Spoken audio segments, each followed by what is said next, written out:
Okay, Brandon, I'm going to try and answer your questions through this little video because it's easier to do that than just to type a whole bunch of stuff.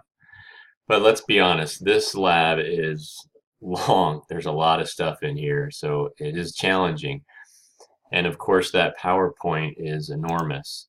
But basically, we're trying to cram everything we want to know about rocks and minerals into one lab. So it's a lot of stuff, but mostly the PowerPoint is to give you imagery so that when I show you some in the lab, you can kind of compare because, of course, I'm not giving you any real samples, so you have to just look at pictures.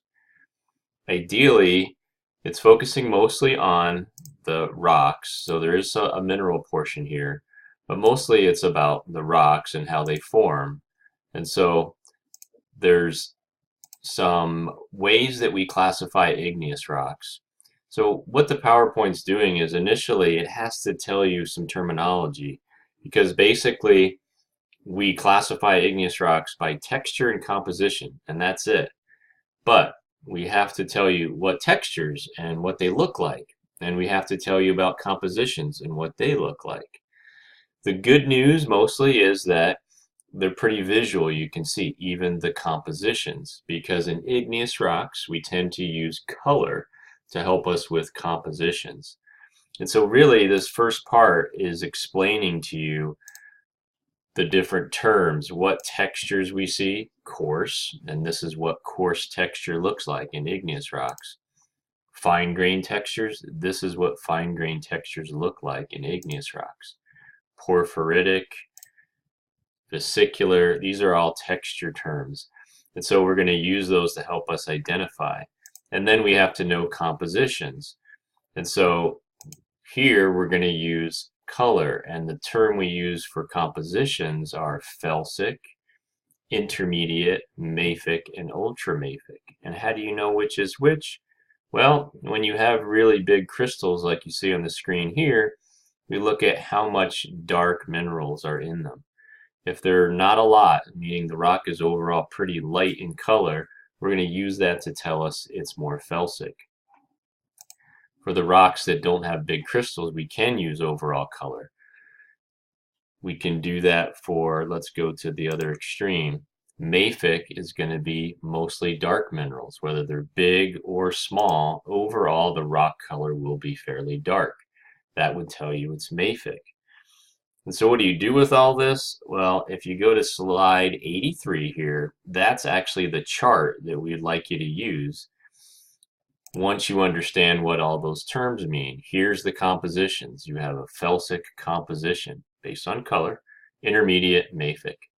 And then you have some textures here. Coarse, fine, porphyritic, glassy, vesicular. So you use this chart. If it's light in color, it's got to be a name that falls in this category. It's either a granite, rhyolite, obsidian, tuff, pumice. Then you just identify the texture. Oh, it's got big crystals and it's felsic. We're going to give it the name granite.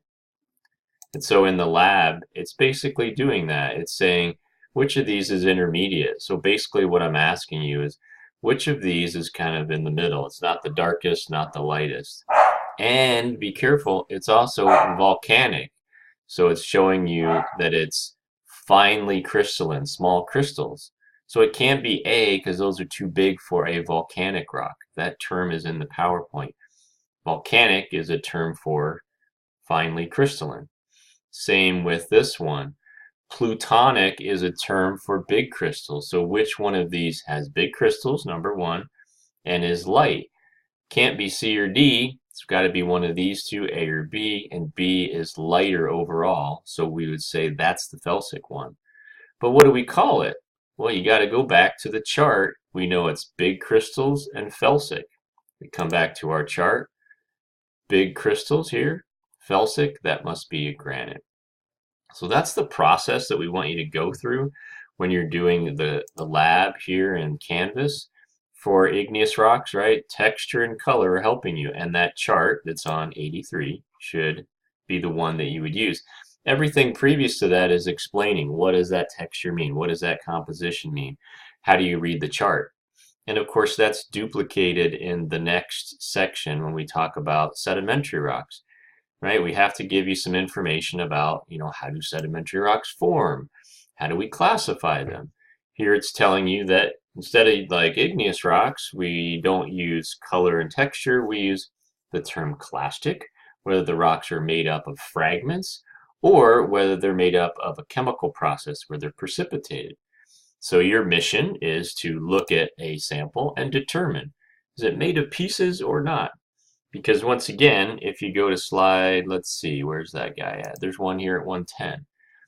Up top here are the rocks that are made of pieces. There's 1, 2, 3, 4, 5 different names.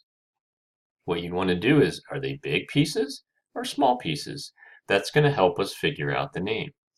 Down here are the chemical ones. What is it made of? And a little bit of a texture. Sometimes they're unique. Shell fragments give you a special name.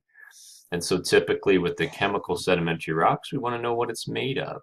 So there's some tests for that. That's explained in the PowerPoint. So once again, the PowerPoint's giving you the background to say, hey, how do you test for gypsum? How do you test for quartz? Also explaining that, we have two types, these classic, the pieces one, and the chemical one. So rely on this chart. So when you go to your lab, let me jump over there really fast and zoom down to some to some sedimentary rocks. Clastic, what does that mean? Made of pieces. So you're visually trying to identify the one made of pieces, right? And then you're attempting based on the size and shape to give it a name. You know it's clastic, so it's got to be one of these guys up here. And you got to try to pick the size. It's not really tiny, it's kind of up here, so gravelly might be a breccia. So that's kind of the challenge there. Same thing, more pictures. Calcite is something that reacts to acid. That's what this trying, but you wouldn't know that unless you looked at the PowerPoint. It's kind of in that thing to explain how we would test. And so because you know that and you know what rock is made of calcite, you can put the name here for that. So look, I get it. It's challenging because we have to use imagery because we can't, physically give you samples. So, but that's the process it wants you to do is go through the PowerPoint. It's going to give you explanations about terms, how to identify, but use these charts mostly. 83, I think, slide is for the igneous. This slide 110 is for the sedimentary. And I think 163 all the way down here. This is the chart that we're going to use to identify metamorphic rocks. For this one, same thing. There's two categories. There's a category of metamorphic rocks that have what's called foliation, some type of layering in them. That's these four up here. Down the bottom here, no layers. So we're going to use what it's composed of. And so that can help us figure out what it is. So same thing back into your lab. Unfortunately, we're using pictures. You can see there's some layers here, not layers. So we want to understand which one of these is layered, which one is not. It explains a couple types of metamorphism, which is a way to alter existing rocks. We can do that through heat or pressure. And when we use the word contact, we're telling you heat. Heat doesn't really give you layers. Pressure does. So once again, the PowerPoint's explaining what does contact metamorphism mean. You're not supposed to know that, but you really have to look through some of the slides so that it explains to you how we get the two different types of textures. So a challenge, I know. The good news, I suppose, I know it's a little time consuming. This part should be okay. Some of the naming is difficult, so you can, of course, submit it multiple times. If you think it's one thing, oh, I think it's a sandstone. Oh, you got it wrong. Well, it's big pieces. I look back on my chart. It's probably then a breccia because that's just a little bigger.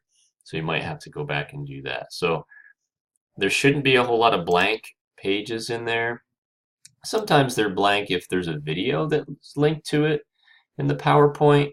So if you want to see all of them, if you just run the slideshow, there shouldn't be any blank images that come up. The slides should all have some type of information or a link to something. So I'm hoping that as a guide, take a look at this video, and after you watch it, if you still have questions, just email me back and we'll try to do a better job if this didn't help you. All right. So good luck, and yeah, feel free to contact me. Okay. All right.